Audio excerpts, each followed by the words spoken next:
সম্মানিত সঞ্চালক, সম্মানিত ৩ নম্বর ইউনিয়নের আমির, জেলা আমির সহ সর্বস্তরে জামাতের নেতৃবৃন্দ, আসসালামু আলাইকুম।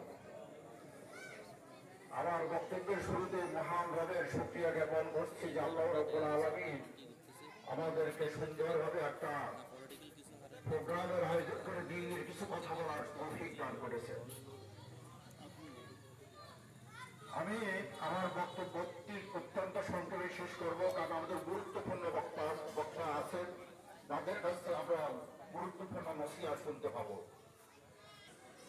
সেই নেতৃত্বের প্যাটার্নগুলোকে আমরা চেঞ্জ করে দিতে চাই, পরিবর্তন করে দিতে চাই।